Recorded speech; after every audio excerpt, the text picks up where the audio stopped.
Hey, it's Chuckleberry, and today I'm here with my friend, the Armored Otter, and we have a couple of really interesting things to look at.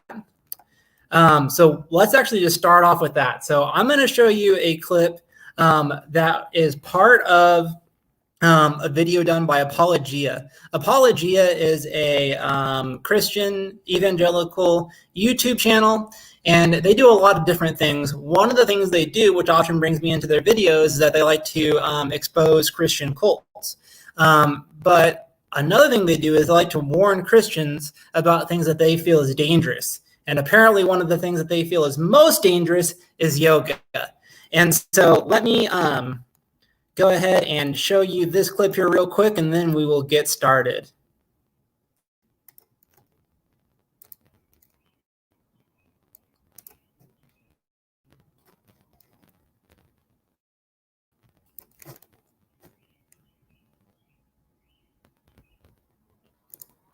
Right? So I'm seeing these people making these posts. I'm seeing people almost like a feeder fish to a demonic entity or spiritual energy. So imagine being like a shark in water. We have Christians, let's say they aren't practicing yoga, they're just walking around. Let's say the shark doesn't necessarily see them in the waters, right? But we also have the water techniques as well. But let's say there's the people practicing yoga in these waters, right? It's almost like blood's in the water. Spiritual entities, they can see them, and then they can actually give them experiences, give them illusions, give them these.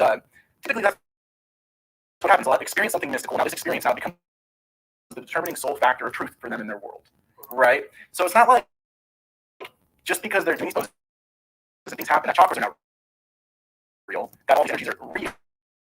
It's just as they're opening themselves up in a submissive pose to some spiritual energy or force, I can now manipulate them and drive them further from the truth of Jesus Christ. That's why I see them as feeder fish in a pool. Amen.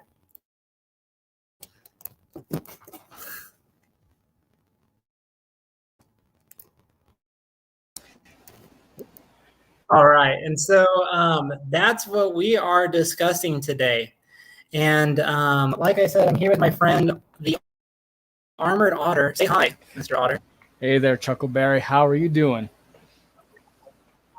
I'm doing good. I hope you're doing well. I hope everybody listening to us at home is doing well. I know I promised to send you a link to the live stream, Mr. Otter. That's not working right now, unfortunately. So that's not going to happen. I'm really sorry about that. Don't worry about it. Well, that's great. And so while so first things first, I want to get a couple things out of the way. First of all, I say it every video, and I'm going to say it this video. Make sure you like the video, make sure you subscribe to my channel, and hit that bell icon so you're notified when I go live and when I come out with videos. It really helps me because it brings more people, it gets more eyes on the videos, it brings more people to the channel, and that's going to allow me to more effectively monetize the channel and therefore make better videos, more videos, just higher quality stuff in general. I also wanted to mention real quick that you can follow me both on Twitch and Facebook. Twitch is MacChuck 9mm, that's MACCHUCK 9mm, or on Facebook, just search for Chuckleberry the Magnificent. I'm on there as well. And is there anything that you want to plug, Mr. Otter? I just wanted to plug, make sure you guys like, subscribe, share this amazing stream. While you're at it, make sure that bell button is hit as firmly as humanly possible, and get ready for a wild ride, because we're about to talk about yoga, the demonic, and everything humanly possible. That's right. I really appreciate that, man. And then I also like to highlight another video that I think you guys might be interested in every time that I post something. And so today what I want to highlight is a video by Genetically Modified Skeptic. He's an atheist YouTuber who talks about all kinds of issues regarding religion, spirituality, science, that sort of thing.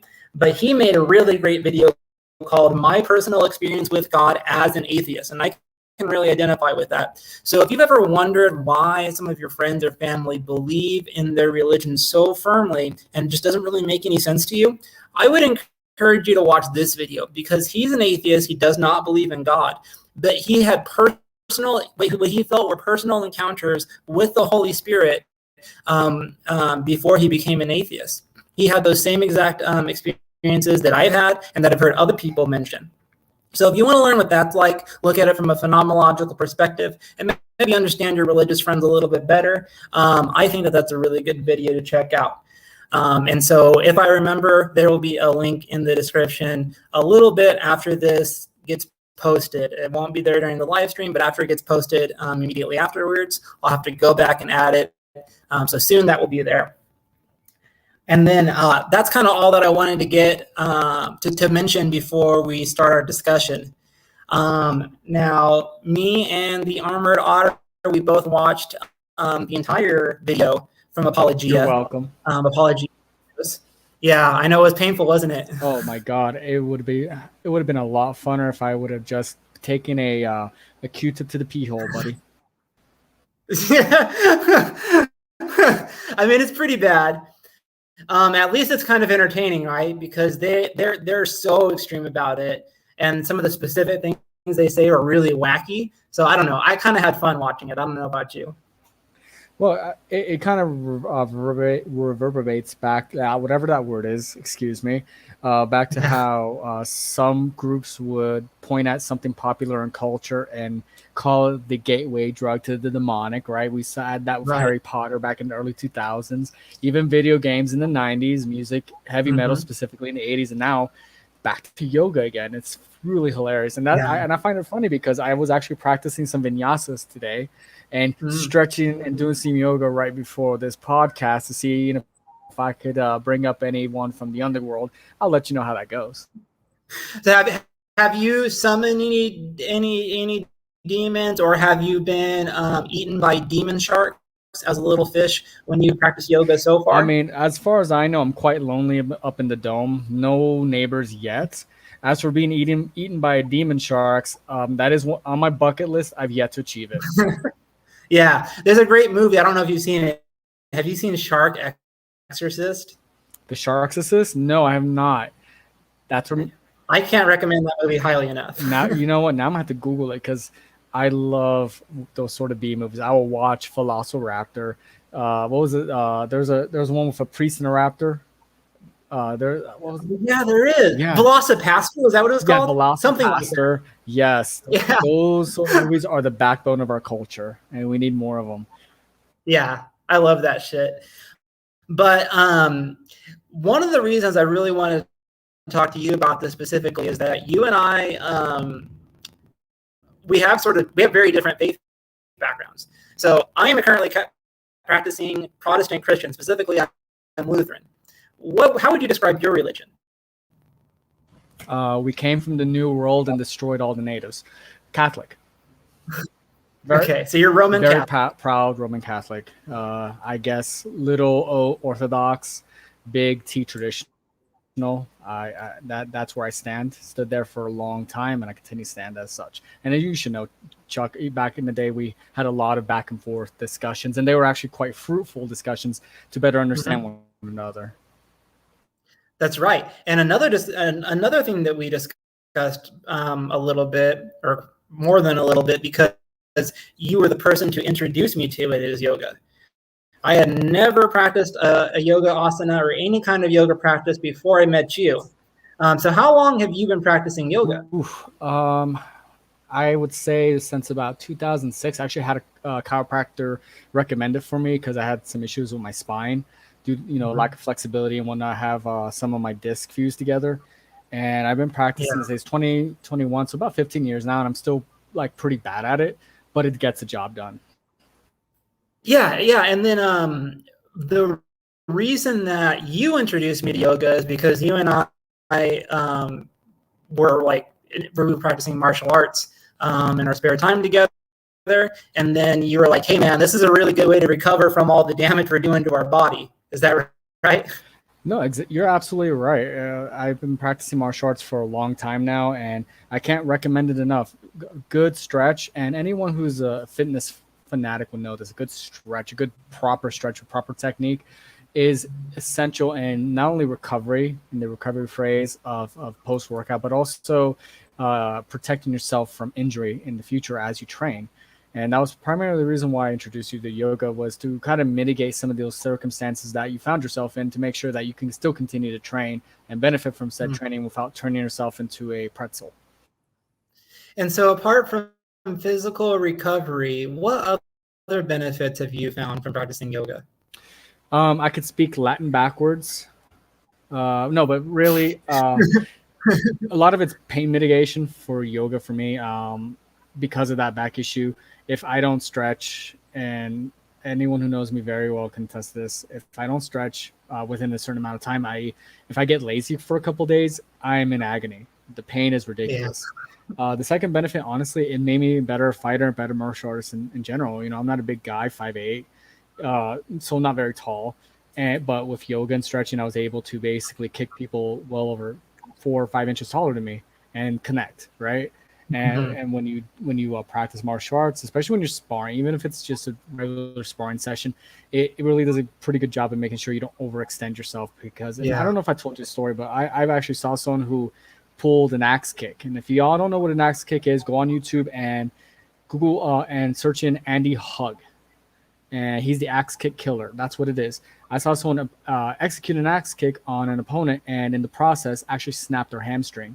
It's an awful sound, and they were. So if you guys don't know what an axe kick is, and you don't have time to check out the video, you basically bring your foot really high up, and then bring your heel down onto somebody. So it's a very extreme movement that requires a lot of flexibility to do it safely. Would you agree with that assessment of that? Absolutely, I would agree with that. It's very, and you don't see enough love in kickboxing or MMA anymore for that technique.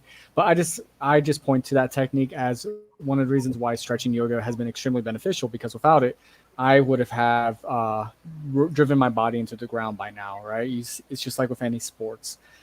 You see a lot of athletes, they'll run their knees into the ground, shoulders, what have you, because they don't do proper recovery. And yoga's provided that. And that's, I can't speak high enough about the practice.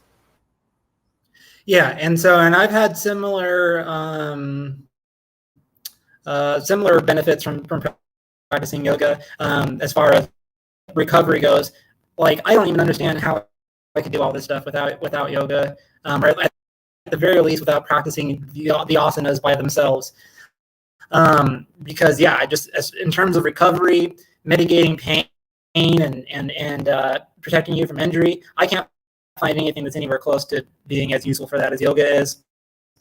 And then obviously flexibility helps you be an effective martial artist. My primary martial art is Brazilian Jiu-Jitsu, and flexibility is a massive asset in that.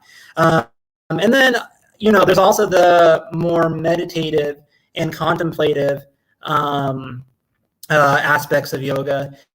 And I've definitely experienced some of that. I would say that yoga is primarily a physical discipline for me, and that the spiritual and contemplative aspects are secondary, but they're definitely there, and I've benefited from that. How about you? Have you experienced any of that benefit? Actually, I have. Yoga is where I first learned how to meditate, and it's kind of interesting to bring that up because, as we discussed in the past, meditation is actually an important aspect for traditional Christianity, right? Especially Eastern Orthodox and the different rites of the Catholic Church. We are trained to meditate in a certain way, and yoga kind of helps you do that. Because, like, for me, that's how I count my breaths. That's how I count how long I'm in a pose. I tie it in with a prayer. Specific prayer, and that's how I know how long I've done something, for example. And it allows me to kind of center myself, focus on how I breathe, when I breathe, and how long I do breathe. Because just like with any other physical exertion, if you don't breathe properly, you're not going to get the maximum benefit out of it. And with yoga, you're able to kind of calm your mind down a little bit and focus on very primal elements of what your body is doing. Yeah, and actually one thing that neither of us mentioned is that it does a very good job of teaching you how to breathe, regardless of the position you find your body in and that sort of thing.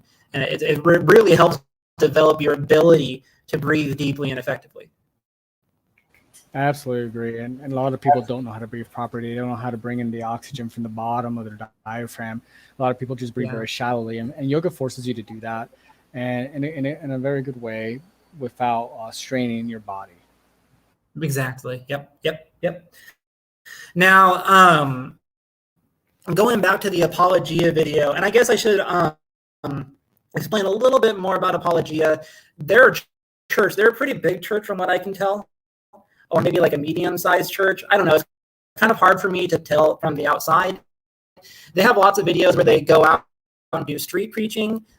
They have videos of very sensational titles like Satanist versus Christian pastor, or like witch assaults Christian preacher, like stuff like that. They have all kinds of kooky shit. But despite the fact that they are, they wear their kookiness on their sleeve, the stuff that they talk about is stuff that's really common to be taught in Christian churches. I know when I was growing up, much of what I hear from them on their YouTube channel reflects what I heard from my pastors and other religious leaders and that sort of thing. So growing up in the Roman Catholic Church, or at least I don't know how long you've been a Roman Catholic, but I know it's been a long time. But spending a lot of time in the Roman Catholic Church, have you heard anything like what you heard in this video from your church institution? Absolutely not. In the Roman Catholic Church, intent is quite important, especially when it comes to the demonic. It is your intent that invites in those entities into your life, into your body, and that's what's important. The closest, honestly, I heard about something like this is, as you mentioned, some evangelical, specifically those sort of churches. When I was younger, with the Power Rangers. Remember when I was huge in the early 90s? There was a movement within evangelical circles, because I wasn't a Roman Catholic my entire life. I didn't convert until I was older, adulthood.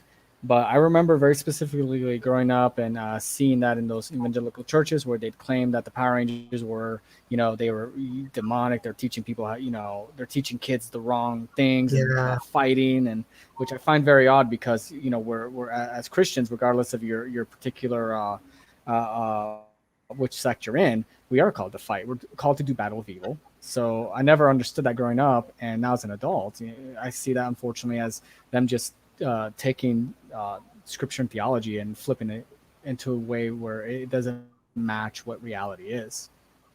Yeah, and I grew up evangelical as well, and yeah, I mean I remember stuff like that too. I do remember specifically being warned about the Power Rangers, though thankfully my parents didn't really buy into this stuff. When I was involved in I guess you would say, more typical evangelical circles, I took it a lot more seriously than my parents did. And so the fear mongering that evangelicals often engage in, I took it a lot more seriously than they did. And I imposed any sort of like isolation that I had from things that people would like Apologia studios probably if they're demonic was self-imposed, that I did it myself. Like I remember one time a friend's mother bought me and a few of my friends a ticket to go see Harry Potter in the theaters, and I went with my friends, but I didn't actually go into the movie theater itself and watch the movie because I was concerned about demonic influence. So I understand where these people are coming from. Like, this is my world, man, and this is the kind of thing that I've heard all my life. So I get where people are coming from, but ultimately it stems from a culture. I would argue it stems from the culture that sprung up around Christianity here in the West, and particularly here in the United States. I don't think this level of fear mongering about practices like yoga and consuming certain types of media, books, movies, TV, things like that. I don't think that's native to Christianity necessarily. I think it's something that pops up here and there. Go ahead. I'm glad you mentioned that, because my wife actually just shared with me an article, because we were having this discussion right before the stream about how a pastor in Malaysia, claimed that a K-pop band by the name of TXT was a gateway to the demonic due to the imagery in their music video as well as the lyrics. So I would have to completely disagree with you, Chuck. And a lot of that, honestly, is not your fault. We're insulated in the West, just like the East is pretty insulated from our media and from over there. But yes, you do see this phenomenon in different parts of the world, Korea, Japan even, and other areas where they see that they'll point to like stills in a music video, for example, and I'll send it to you right now. In the music video where they have an antlers on their head because it represents deers, but in reality, not in reality, but then they'll claim that there's an occult meaning that's really the devil, and I think there's something to that. my personal opinion is, and I said this in the past, it's a kind of a push for attention, right? They wanted to kind of bring a light to the church, kind of get internet famous nowadays, or back in the day it was radio famous to kind of attract listeners or followers. And so you'll see specific sort of pastors or what have you. They'll try to claim that something is evil in reality, where the intent was never that. It's just a story, or it's just some sort of pop medium, right? I mean, there's you can disagree with whether or not something is should be consumed, if it's quality, whatever. But again, I mean, it's kind of weird that we see that this intent is kind of put into these sort of things. But yeah, I just shared it with you on the live stream for our viewers. The link's right there, as well as with Chuck's Facebook page. And it's just weird because there's a you have this pastor that said that the music video, which is called Crown for TXT, has an occult symbolism in it, right? That has a lot of occult meaning. And then I watched the video. I mean, I'm not gonna lie, I have it on my iPod as well, right? I listen to them, and I've seen the translation of the lyrics, and there's nowhere where you can actually point that there's any sort of demonic influence. If anything, it's actually a very beautiful song. It's kind of nice. So I just find that funny. I had to interrupt there because it's you just had to stand for your K-pop, your favorite K-pop group. Yeah, I had to stand for one of my favorite K-pop groups. I'm okay with that. But we also have to let everyone know that this is not strictly a Western phenomenon. You also see this in African countries as well, where they'll pick a specific medium, whether it's a movie or something like that, and they'll attach some sort of demonic meaning to it. Yeah, you're right, and I think you make a good point that it's not strictly a Western phenomenon. I guess what I'm trying to tie it back to is there was a certain religious movement over the last 200 years or so that comes from the West and has influenced Protestant Christianity around the world tremendously, and that's where this is coming from. But you're right, it is not just a Western problem; it's all over the world. No question about that. And Korea, interestingly enough, is a hotbed for this sort of thinking. There's a lot of really conservative and culty churches in Korea for some reason. Well, I mean, from what little I know, you have a lot of the Confucianism, the philosophy of Confucianism that permeates their society. There's kind of a semi-light caste system there, and you see that, but I don't think it's so much more common in Asia or the West or anything else. It's just that, as we know, Chuck, cults they go after anyone. It doesn't matter your intelligence level. We've seen very intelligent people join cults. Right. And they just know when to catch people. They're very, very good fishermen. They know how to catch you at the worst point, and they hook you in. Timing. Exactly. It's all, and the world's huge. You have 8 billion, 9 billion people here, and so getting a cult with 200 people, it's not a hard feat, to be honest with you, because eventually it's a numbers game. Eventually you'll find enough people at their worst to who will digest what the kind of crap that you're trying to sell. Perfect. And then, so before we move on and look at any more of these clips, do you have anything to say specifically about the clip that we just watched? The only thing I found very interesting was, again, the very classic gate. The gate.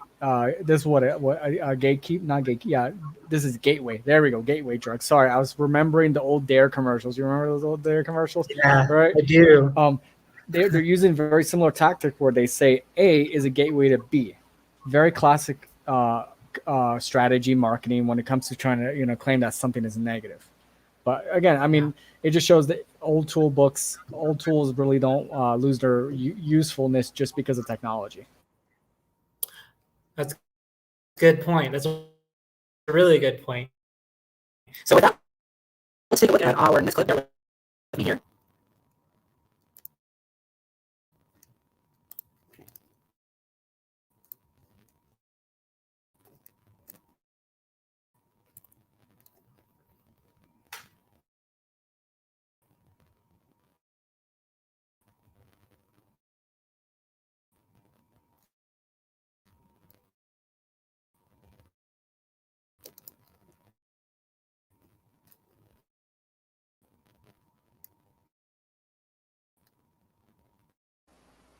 You got to talk to Comcast, man. For this.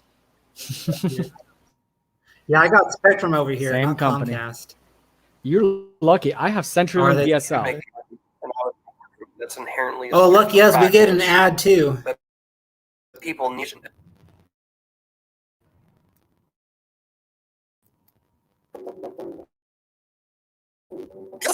Look here, StreamYard, you're already getting an ad today. Is there ever a glitch in your internet connection?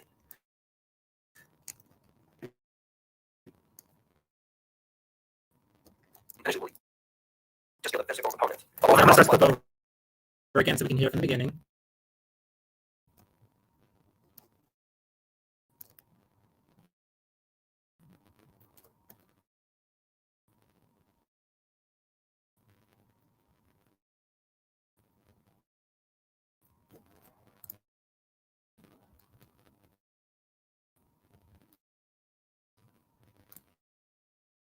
All right, I don't think it's going to work right. I mean, if you want, just let's repeat what they said. We can put the link to the video in the bio with some timestamps later after the stream so they can see for themselves. I think that'd be easier. Yes, you're right. So in the clip that I was about to show you, though, and I'll have a link to the full video in the description if you want to watch it. But in the link that I was about to show, the host of the Apologia's show there, they call it cultish, claims that yoga starts with physical practices to rope unsuspecting people in, but it's inherently spiritual. And during that time, when they're having that discussion, the guest notices that they became more mindful and developed a sense of peace due to yoga, but they seem to feel like it's a bad thing. So I guess, do you find that you get a sense of inner peace or that you become more mindful when you're practicing yoga regularly? Generally, it's right between when I'm floating in the air upside down. But yeah, I do feel that sense of inner peace. No, in reality, honestly, there's a scientific reason behind that. It's because you're breathing better and you're getting more oxygen to your brain, for God's sakes. I mean, it doesn't take a rocket science to figure that out. Yeah, of course, you become more mindful because you kind of shut out, you purposely shut everything else out of your mind, right? We live in a very busy society where your phones are always going off. You're looking at two screens at work. You know, we're a very, very high intensity sensory overload. So when you kind of detach from that, of course, you're going to feel a little bit more mindful and a little bit more at peace because you are not being drummed over the head with gigabytes worth of information per second. So, I mean, again, it doesn't take a rocket scientist to kind of figure out what's really going on, and how they see that as a negative thing. It's kind of odd to me.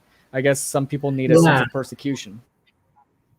Well, I think what it is because they talk about this in other places in other parts of the video too, where they say that you should be getting your peace from Jesus and not from other sources.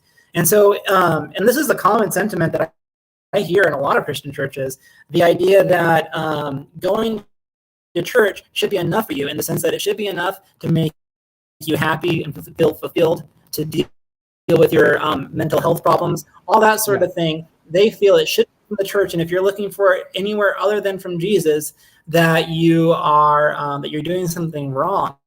What do you make of that? I make it that it's very odd. Doesn't it seem to you kind of like a marriage between Christian Science and Jehovah's Witness philosophy when it comes to acquiring help from outside sources, especially medical professionals? Well, I would say that those specific groups that you're mentioning, they're just practicing a more extreme form of the general sentiment.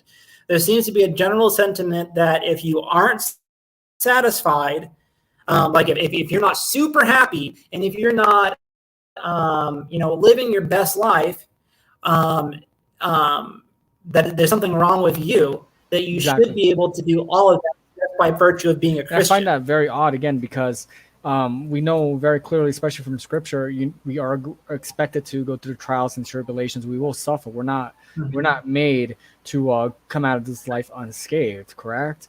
And I don't know. For me, there's this weird, almost predestination idea. You know, there's something inherently wrong with you as a person if you don't feel 100% positive about your life. Doubt is ingrained in our faith. The sorrows of Jesus Christ is at the garden, correct, Chuck? When he was praying, fasting, being tormented, being tested by the enemy, that is part of our faith that we are called to behave. That we're not supposed to experience something like that when we're called to be as Christ-like as possible is extremely odd for me. You're right, and it's just a fact that there's some people who, if they don't go to therapy, if they don't practice meditation, if they don't practice yoga, things like that, where they have to find something like that to help them to really get their head on straight and to be a good father, mother, to be a good friend, to be a good worker, all that sort of thing. They just need something like that to help them. And so what about those people? Well, if we follow this line of thinking, those people simply just don't have a place in the Christian church whatsoever. Exactly. It takes away the idea of the universality of said church, right? We're supposed to be a universal church for all. And we all, and part of that is we all have different life experiences and we go through very different things. So to expect people to kind of, again, go through it perfectly okay without without feeling bad or going through negative stuff is really odd, to say the least, because we are called to go through this sort of things, tribulations throughout our life. And it's also, again, it kind of starts to go into the cultiness as well, because you have some of these churches that will, at the very least, treat you negatively if you do seek out professional help, and at worst will throw you out. Right? If you're looking to get help with a professional therapist or medication, at the end of the day, that's just insane, because it leaves people even more vulnerable against the entities that they're looking to save people from. Yeah, and so when I was one of these people, when I was a really extreme, evangelical sort of dude, I felt the same way they did, and it kept me from pursuing therapy, which I needed, and my partner also needed. We both needed me to go to therapy because I just didn't have my head on right at all, and I needed professional help, and I did not do that because I felt that wasn't a Christian thing to do, and that did tremendous damage to my life. And I just can't help but think about how many people are currently being affected to that degree right now. And exactly, and to fault people for seeking help is absolutely unacceptable. We never stray. I mean, traditionally in the Christian faith, again, and I'm gonna have to talk from my perspective, more orthodox, traditional. We didn't stray away from science. Science is a tool. It's a tool that allows us to better understand God's creation. It is not bad, and God puts people on this planet to help make this world a better place, right? To discover new treatments, to discover new medications to help people, because that's what our lot in life is since the fall. So it's for some of these groups to chastise people and to bully them essentially into staying away from seeking professional help. Again, to me, at the very least, it is a very counterproductive practice, and at worst, in my opinion, it actually works in tandem with the demonic entities that they're claiming to do battle against. Now,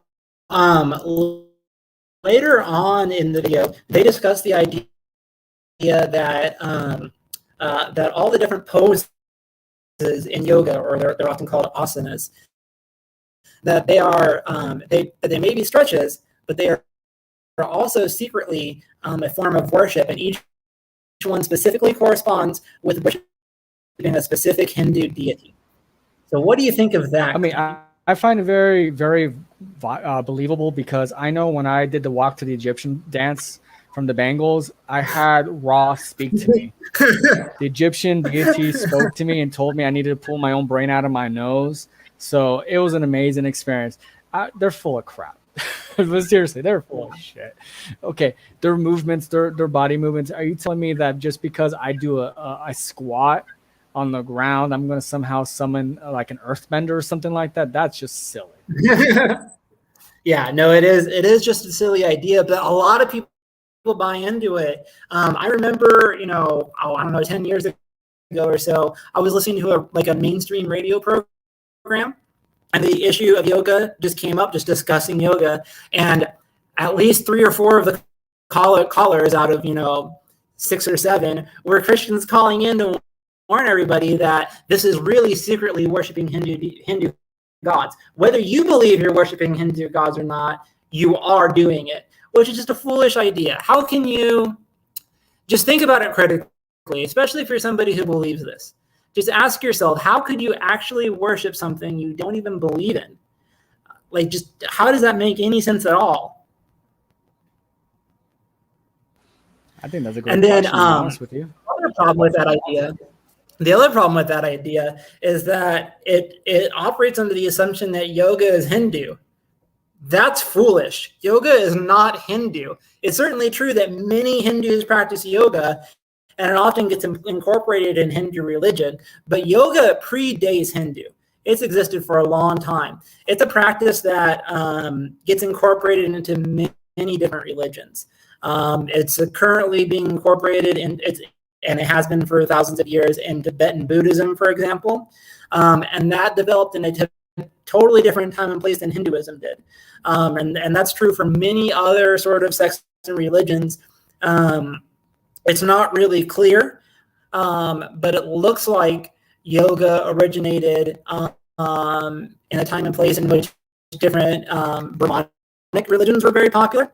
And those who followed Tantra, and if you follow Tantra and I get this information wrong, I'm sorry, I'm not super educated in it, but those who follow Tantra, they claim that yoga is a part of their practice specifically predating Hinduism, and that Hinduism sort of adopted it. And so, yeah, this idea that it's Hindu that it's specifically a Hindu practice is just factually wrong. But even if you just think about it logically, you don't have to look into the history of it or anything. It's just kind of like incorrect on its face. No, exactly. I mean, it predates the religion that they're claiming that you're practicing by doing certain poses by at least 1,000 years, right? It's kind of like saying that doing kung fu makes you into a Taoist believer. Mm-hmm. And I find that very hilarious since you have a lot of those karate schools attached to churches. Yeah, well, and I mean, there's just lots and lots of different practices and that sort of thing out there that have spiritual explanations for what's going on, but in reality, it's physiological, or where the spiritual aspect is just really subjective. So, like a good example would be the concept of chi in martial arts. There's lots of martial arts who will say, "Oh, the reason this works is because you're channeling your chi, or you're leveraging your chi in some way to be an advantage." So does that mean that Christians shouldn't box? Boxing incorporates movements from Wing Chun, and most Wing Chun practitioners believe in chi. So does that mean Christians shouldn't box? Like, how far are we supposed to take this? Well, it's funny because even the idea of what chi is hotly debated in the martial arts community. It's chi, it's kai. It depends on where you're at, right? Like in Japan, it's kai. Mainly in China and Korea, it's chi or ki. From what I've been taught, and I practice martial arts from both Korea and Japan for a long time, chi isn't so much of a spiritual thing, but more of a follow through, more of an intention. Okay, it's just like when you teach a kid to punch for the first time and you teach them to punch through, right? Teach to breathe properly. You get the, as you mentioned, boxing earlier, you get the exact same training in boxing with just a different packaging. Yeah, exactly. Or another, maybe even a better example is Tai Chi. I think a lot of evangelical Christians would have a bigger problem with Tai Chi than they would Gung Fu, just some other traditional martial art from China or something like that. But essentially, Tai Chi is just kata for grappling. It's just a series of movements. Originally, this is where it comes from. It's a series of movements that's supposed to make you a strong grappler. So does that mean a Christian shouldn't wrestle because they're doing the same movements that Tai Chi practitioners do, and Tai Chi practitioners just happen to look at it in a spiritual way? Of course not. Like, to me, at least, that doesn't make any sense. Well, it would only make sense if you were chopping up the logic to benefit you, and that's kind of the thing we've seen in this whole entire video. They not only got the history and the structure of the Hindu faith completely wrong, but they basically had to fit the narrative into their arguments without being honest, leaving stuff out and even completely misrepresenting the intention of certain aspects of yoga. That's right. I agree with everything you're saying there. And so it looks like I actually may have gotten did I get this queued up properly now? Looks like I might have. So yeah, I think I have a clip here queued up. We might have to sit through an ad, but we'll survive.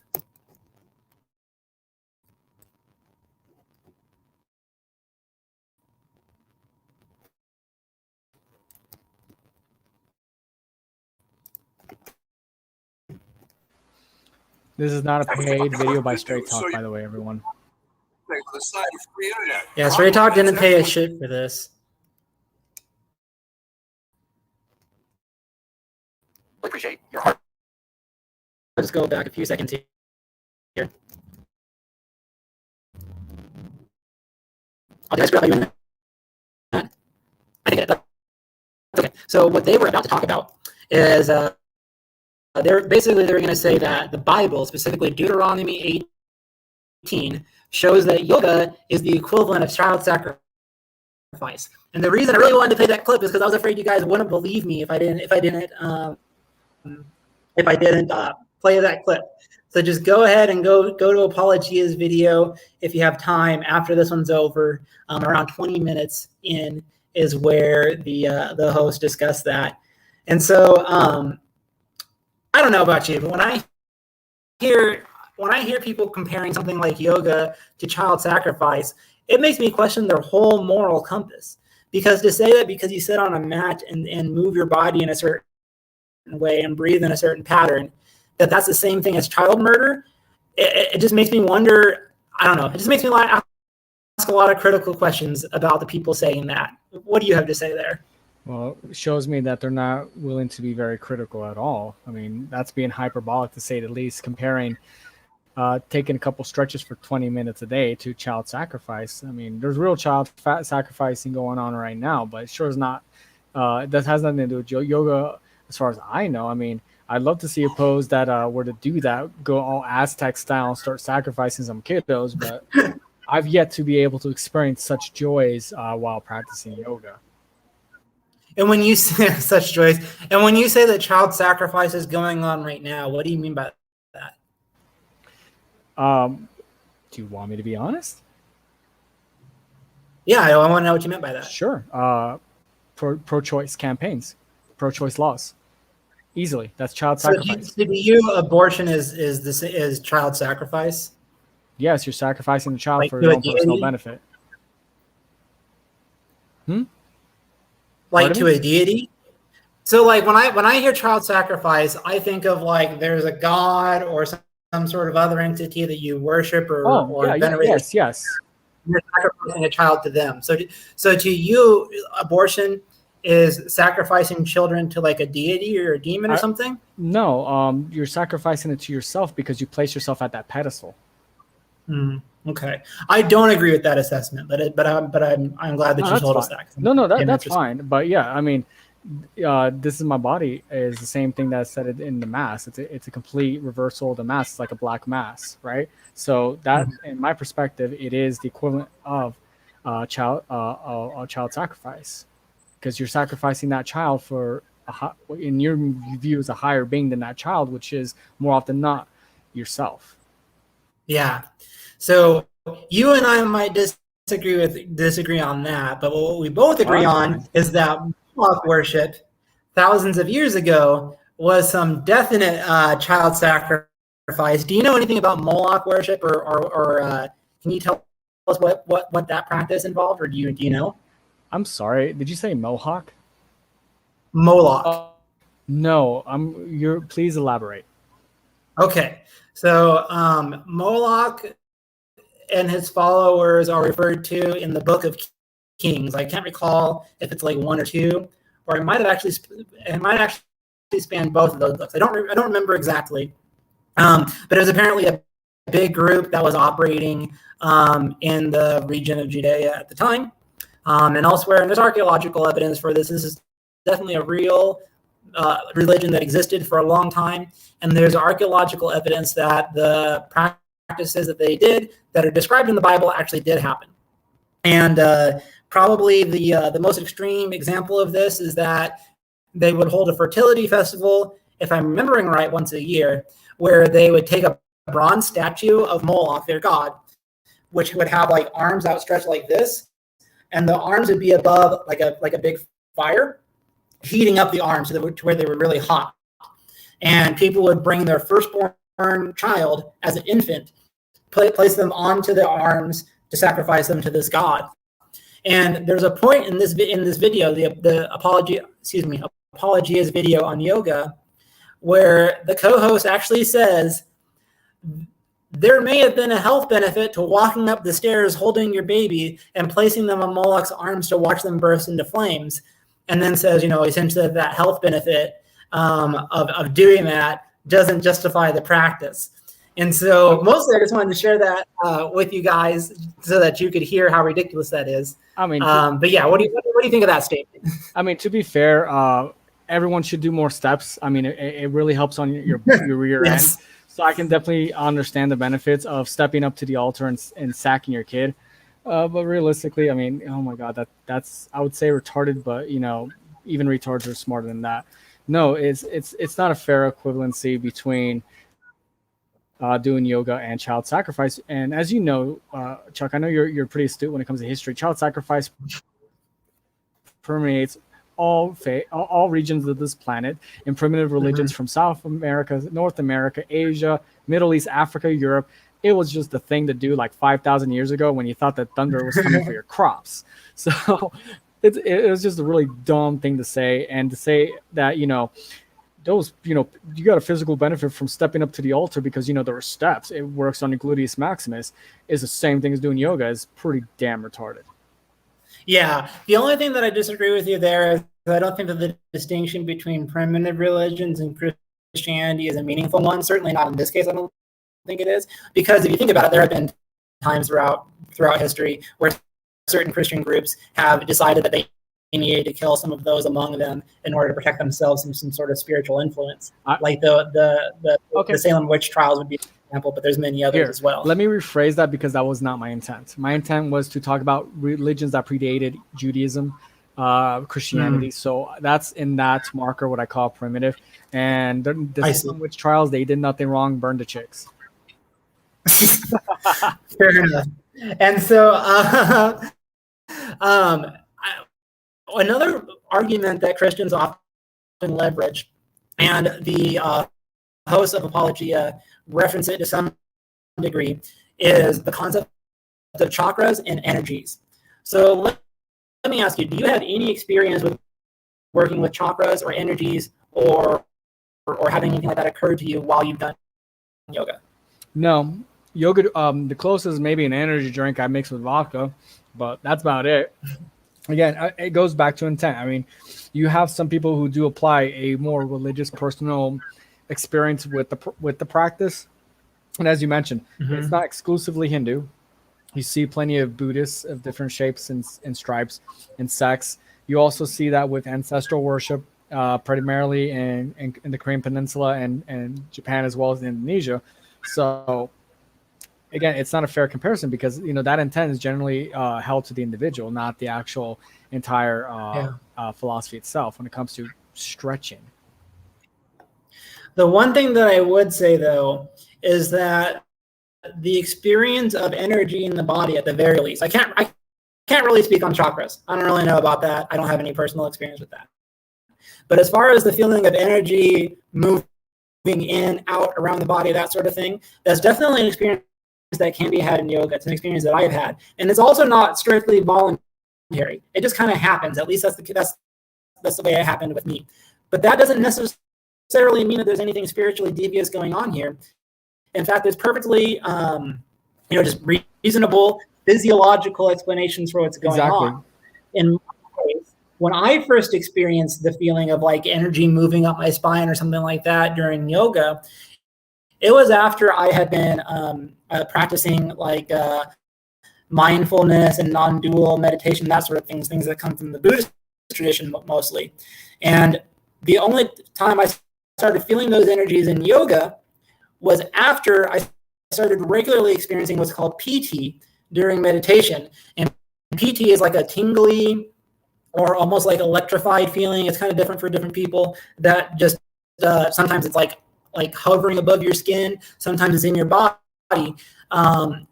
And I guess I can kind of see why Christians would be suspicious of this. However, they've put in experienced meditators who engage in a specific meditation practice called jhana that brings on these feelings of PT energy and sukha energy and these sorts of things.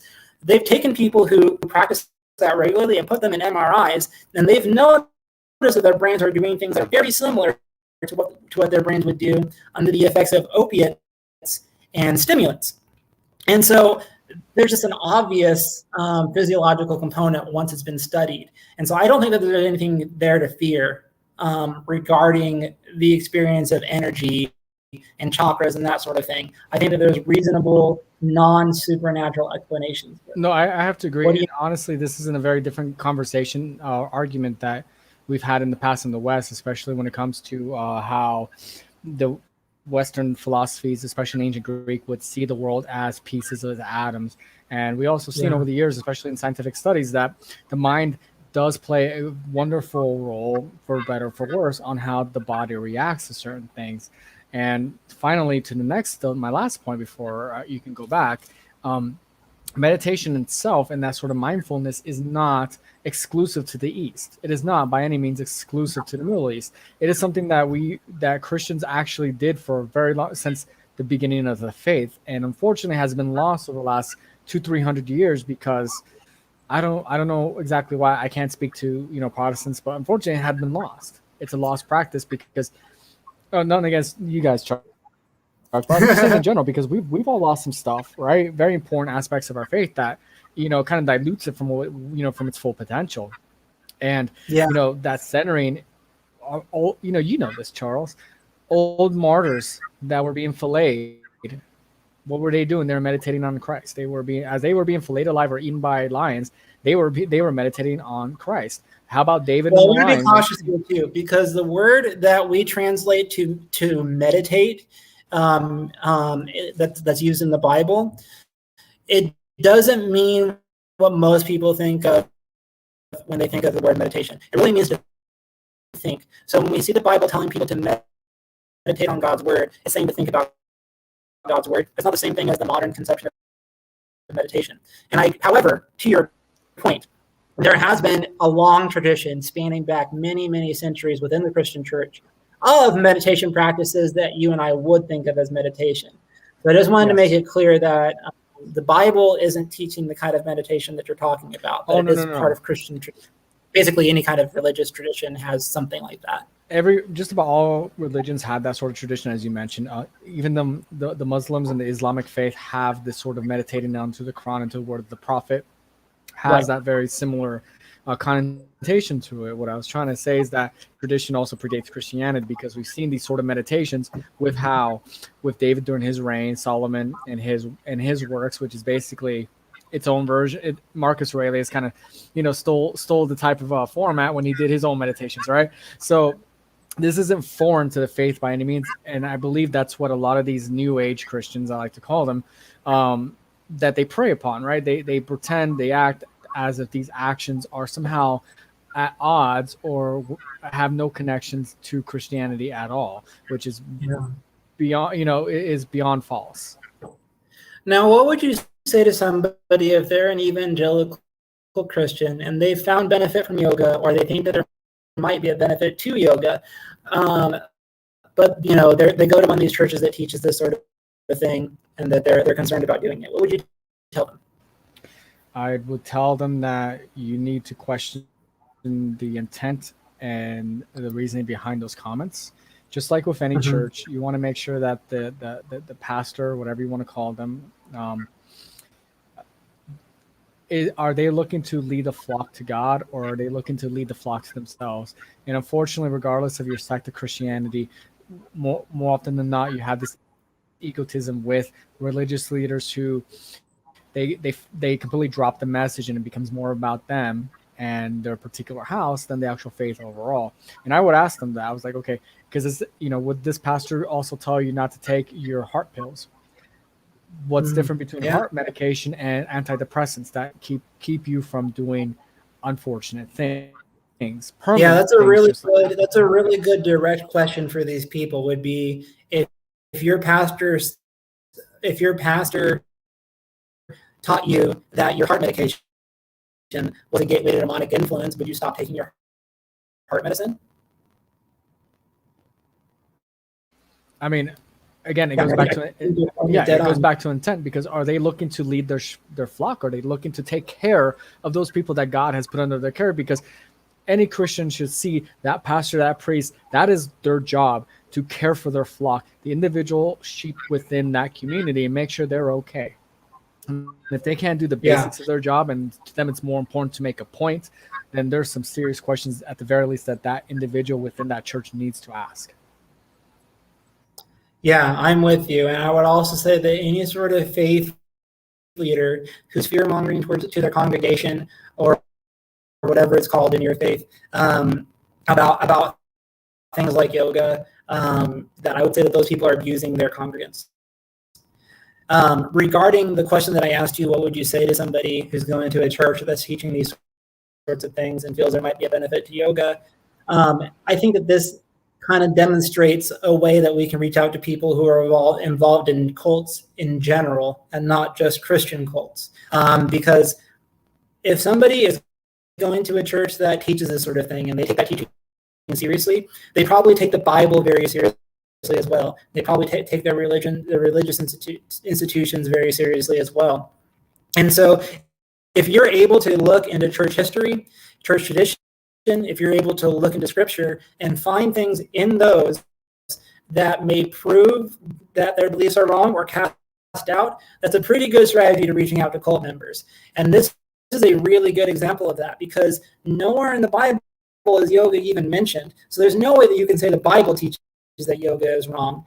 And in terms of tradition and church teaching, the evangelical movement is a new movement. It's really only been around for about a couple hundred years. There were no evangelical Christians before that, and yet Christianity existed for a very, very long time. So if somebody is teaching this, you can't claim the Bible backs you up, because it doesn't. You can't claim that tradition backs you up, because it doesn't. This is an invention of you. This is an invention of these faith leaders. It's something that they're imagining all on their own and trying to force upon their congregants. Honestly, that's kind of how I feel. And you're spot on about it. It's an invention of their ego, and to me, it's no different than people like faith healers on TV begging you for your social security check so they can cure your cancer. Yeah. And you and I both know for a goddamn fact that they're not helping people; they're helping themselves. And to me, the way they treat yoga and they talk about these sort of issues is akin to that. They're looking to benefit themselves monetarily. Yeah, and so before we wrap things up here, is there anything else that you want to say about Apologia's video or about the issue in general? No, basically, it's not hard, guys. If you have a question about your faith, talk to someone who's knowledgeable about it, but also be like Chuck and I, right? I don't just exclusively stay within my own little circle of Catholicism. I also have great relationships with people in the Eastern Church, Protestants, and we have amazing conversations, and I get amazing insights from people, and it helps you see them not only as humans, but also your brothers and your sisters, and they help you walk that path with Christ even better, because you're forced to kind of ask yourself important questions. So if you see yourself in a position where you have a pastor or some sort of faith leader who is essentially demonizing a activity or a medium or some sort of entertainment vehicle, then you need to ask yourself, how does it benefit them? And does it align with Christianity? Very easy questions. You may not like the answer, but again, life is about us kind of going through it and getting hit a couple times and making it to the finish line. We're not going to go unscathed. Yeah, and that goes for any sort of religion, any sort of faith tradition, spiritual path, anything like that you're on. If you're finding that your leaders are fear-mongering you needlessly, that should be a big red flag for you. It should cause you to ask some critical questions. And if anybody ever finds themselves in a cult or cult-like group, needs any help, reach out to me right away. There's people that want to help you. Just period. People want to help you, and I just want you to know that. And that's all that I really have to discuss on this. So I just want to add, like I said at the beginning there, please make sure to like, subscribe, hit the bell icon, leave comments, and share the video. It really helps a lot. It's going to help me make better videos and reach more people. Is there anything that you want to plug, Mr. Armored Otter? Yes, I want to plug our business, www.bellalila.com. The link is in the chat. Get something. How do you spell that too? If we're out in the chat. Sure thing. BELLALILA.com. dangeroush.com. Small business, visit us and let us take care of you. Thank you for this chat, Chuck. Yeah, and you guys make like kind of religious themed items too. Am I right? Am I recalling that correctly? Yes, we do. We have handmade rosaries. We also have beautiful Madonna and child earrings and plenty of other items for you to choose from. And currently, there's a pop-up special going up. You visit the website, a pop-up will say hello to you, and you have a promo code that will help you save. And let us take care of you. Yeah, so if you're into talking about cults and religion and spirituality, that sort of thing, there's a pretty good chance that you'll find something on that website that you'll like. And Armored Otter, I'm really glad that you joined me today. I really hope that we can do it again. There's actually a second Apologia video on yoga that we might check out, or some other things. So yeah, man, I really appreciate you being here today. I had a great time. Thank you for having me, and I'd love to do this again. Let's figure it out. I think there's plenty that we can talk about outside of yoga, demons. I just saw the 3 Conjuring movies with my wife. Had a good time this weekend. So I think the theme was perfect. Let's definitely do this again. Let's share, let's grow, and let's talk. Yeah, man. Peace out.